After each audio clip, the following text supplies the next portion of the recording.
that burden of having to make my experience of life different is gone.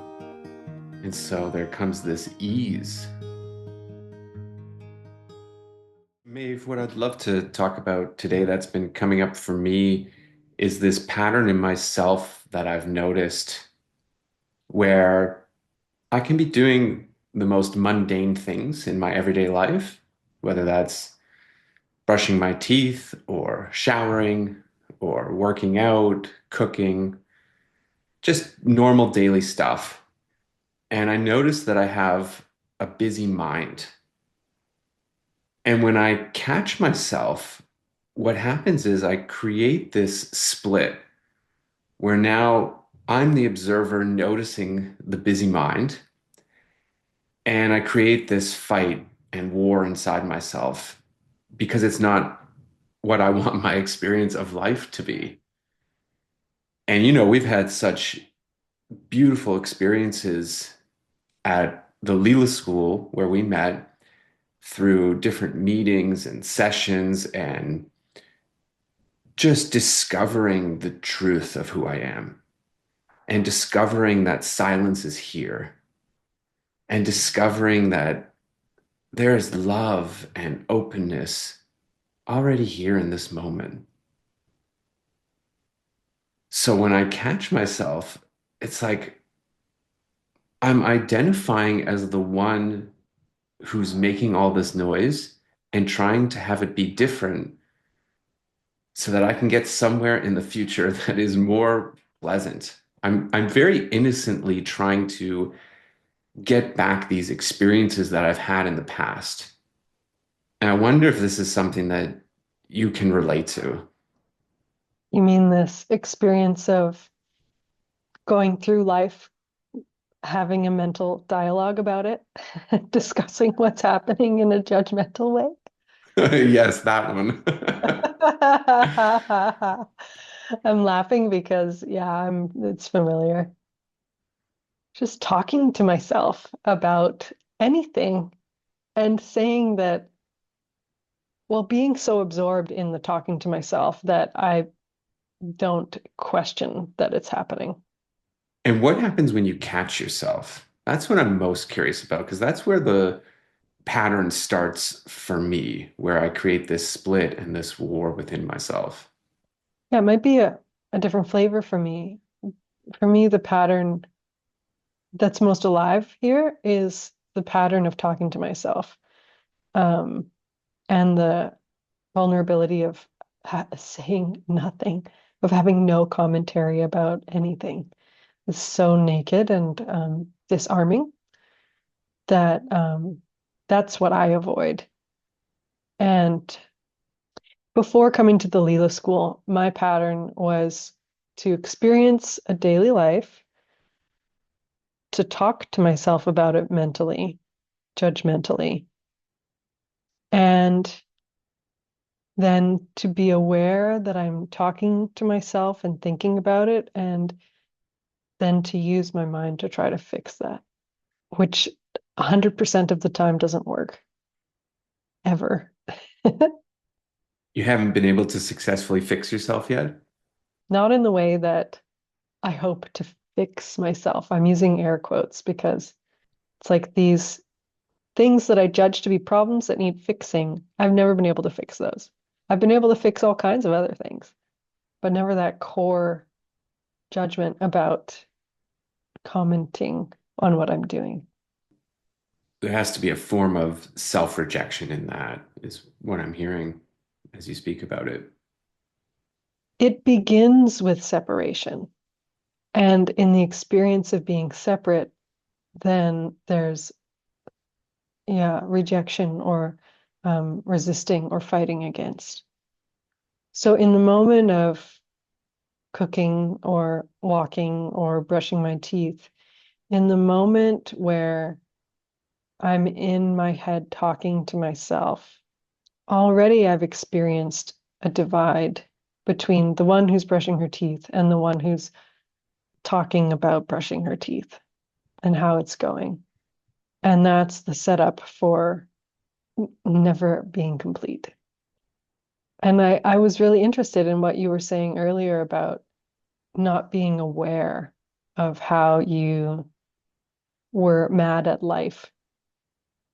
And I don't know if we're speaking directly about that, but that felt like a really rich subject that I wonder if we want to bring it in here. Sure, yeah. In this divide within myself that is fictitiously created in my mind, what I recognized was that it's all a way to cover feeling out of control, not knowing what's going on, and the intensity of all of that. And in opening to it and recognizing that was what was really alive for me underneath this split I created, I discovered this reaction I had to not knowing. And it's a reaction I have to myself and a reaction I have to just life overall. It's of being angry. It's like I didn't choose to be here. I didn't choose to suffer. I didn't choose to experience pain. And I found myself getting really angry about that while simultaneously laughing at myself that I'm angry at life because it's so ridiculous. And yet that's what was showing up for me. Like manufacturing an emotional response in an attempt to get control over life being unknown. Yeah, trying to get control over not having any control. And just in seeing it, it started to take care of itself. And there was a very natural surrender because here I am and here life is. So why fight with it? What good is that going to do? And what if I say yes instead? Then what? What's the answer? If you say yes instead, then what? Then the experience changes. I'm not fighting with the unknown. I'm not fighting with myself. I'm not fighting with life. It just gets really quiet. And this silence that I was searching for, it's here already. And there's an experience of love in it, not in a theoretical way, but just through saying yes, there's this natural, loving, open acceptance. And it feels really good to not know. That burden of having to make my experience of life different is gone. And so there comes this ease, and I feel the aliveness in my body, and there's no fighting with anything. That separation naturally just goes. There's no more me in life. It's just life as it is. Where did it go? The me, The me, the separation, the fighting. it never existed in the first place. It was all made up. Just a really clever strategy to try to feel like I know what's going on. So I feel like I have some safe, solid ground that I'm standing on. When the reality is that it's all open and unknown. I mean, do I really know anything at all? Like, really? No. So then there's choice. Do I want to fight with that and try to make it different? Or do I want to say yes and let everything be as it is? And I very much see that as either acceptance or a sort of rejection of self, rejection of life, rejection of everything, really. Just this big pile of resistance that in the moment feels like it's really helping me in doing good. Again, this innocent intention of getting to a more silent, peaceful experience of life. It's not, it's a fiction. Silence is here, and this person named Jonas doesn't exist. How do you know?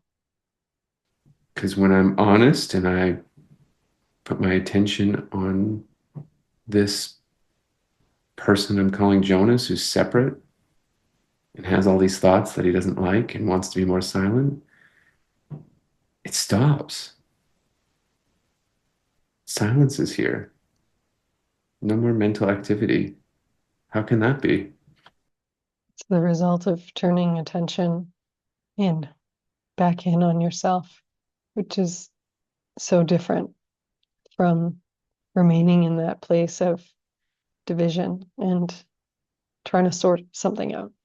There's an inflation in it, thinking that I'm separate and that my experience is not good and I want it to be better, and as if I'm the center of the universe. So it's really just about telling the truth. Then there's the opportunity to stop and really discover what's real, what's actually happening. I noticed there's a few times that we've used the word stop, and it has a really powerful meaning. And I'm just noticing how I'm noticing what it means to stop. It's like you said, this honesty, reflecting on myself honestly. Something happens naturally. I expose to myself, in this case, for example, where I might be trying to get control. And in the self-examination, I can't help but see it's not working. I am not achieving control by talking to myself. No amount of talking to myself controls the outside world. And so it's this self-reflection that exposes a truth. And then in seeing that, it's not like I need to even really fix something to stop. It's like, okay, I've seen that I am doing something. I am putting energy into an action internally that doesn't get me what I want. And it's kind of painful. And so this word stopping is a natural result of that. It's an awareness that I don't have to put energy in that direction in this moment if I don't want to. And I love the word stopping because it feels like the bottom drops out. There's like a dropping down. I use the word landing because it feels like I come out of my head and I'm dropping into the experience of the moment. I don't know if everyone would use the word that way, but I love this word stopping. What is the experience in this moment? It becomes less about me needing to end something and more relaxing into what has always been finished. It's like spreading out in what is without attachment to anything. It's freedom. It's freedom to not be thinking about how to make something different or better or more something. In my experience, there's a sense of life already touching everything here. What do you mean by that?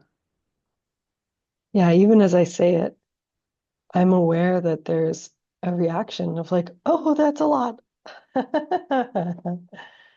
It's like there's a moment of being really open, and it's like everything that I think is outside me is actually touching me here. And in a moment, there's just like a felt experience of being in contact with everything I'm aware of, which feels very natural. It's like, of course, being aware of it, it's here.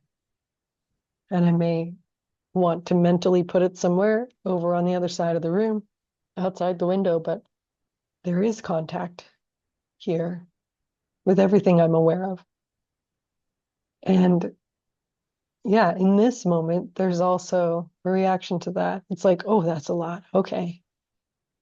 And so in real time, I'm having the experience of opening and then trying to cover it up, having an idea that something is too much or too close or too something, too scary. It is scary. Fear is an emotion here. And what is the fear specifically? Hmm. In this moment, interesting. In this moment, it's more a physical sensation of fear that I don't have words for what it's about. It's like there's not like a mental description of I'm scared of this, but there's a physical sensation of tingling, cool vulnerability. And yeah, noticing the sense of I need to do something about this, get away from it. But also noticing more loudly the space of just experiencing the sensation that I call fear.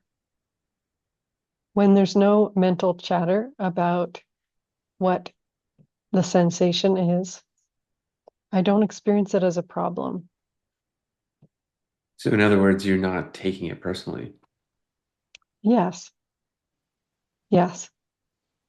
I'm not putting meaning into any of what I'm describing. It doesn't say something about me. Hmm. It gets quiet and spacious when I'm not engaged in an internal dialogue about any internal experience. And again, this sense of freedom floods in. Nothing to do, no obligation to sort anything out. So, freedom comes from this disengaging from any internal dialogue, even in the midst of emotions and sensations that are being felt. Yeah. You know, it seems like freedom comes from not engaging. But there's something about actually freedom was here before, and I was just distracted by talking and trying to do something. My attention was busy. I have the experience of actually maybe having been in freedom the whole time and just being turned away from it. So, it's actually right back where we started about how there's this trying to make the current experience different. And in that, what gets overlooked is what is already here and already true. All of life. It really is all of life. When the dialogue dies down and there's quiet, there's really no separation between life and anything else. Even to say life and me, that disappears too. It's just life. Even to say me living life, it's too many words. Life is here and it's free. Life is here and it's free. What a better way to end this podcast. Yes. And it's a discovery that doesn't come from fighting with ourselves. Or through creating some ideal of how it should be. It's not something that is searched for and found in the future. It's a discovery of what's here already right now. Yes. Yes. An opening into who we are. Hmm. Yeah. Thank you so much, Jonas. Thank you, Maeve. See you next time. Bye.